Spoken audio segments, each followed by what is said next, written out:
Alright. So, hello mga ka-e-bike. Meron tayo dito ngayon. Ito sa customer natin. Pinare-repair sa atin. Kasi nga, unang-una, yung nauna niyang kwan, itong pace. Tsaka yung hole. Una, yung hole, yung kwan, to. Nasira. Yung B, hindi na umiilaw. Pangalawa, ito yung original niyang wire na pinagtripan ng aso, ninat-ngat yan, kinagat-kagat niya dyan. So hanggang dito. Ngayon tuturo ko sa inyo yung maliit na ano lang pa. Ito yung original na wire niya pero may nabili kasi ako sa Alibaba. Ito yan, itong nabili natin kay Alibaba bago, may spring pa. Kaya papalitan natin siya ng bago. Pakita ko sa inyo mamaya. Ito na, kakabit na natin yung pace wire.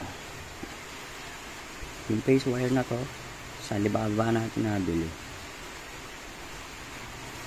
Ito yung spring, magsisilbing pinaka-kanya dito.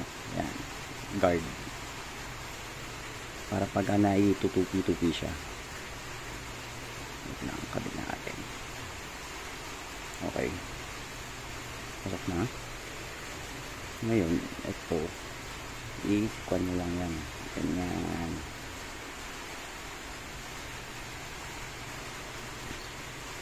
Itong tutorial na to pinapakita ko lang kung paano magpalit, pero buo itong kwan na yan, hindi sa atin yan, sa customer natin yan.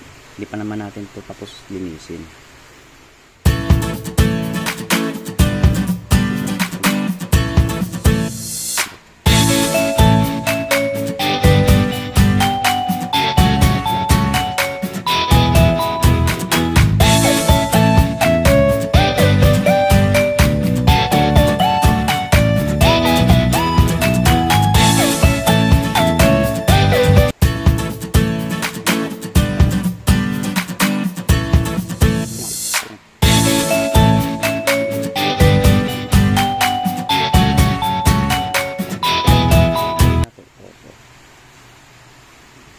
Dito yan, dito yan, ano siya yan, kahit ibali-bali mo siya ngayon kasi merong spring.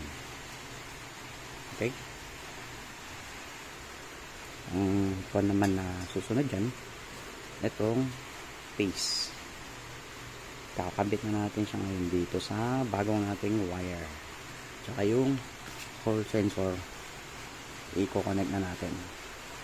Yun lang, salamat. Yung checking naman natin. Ayan.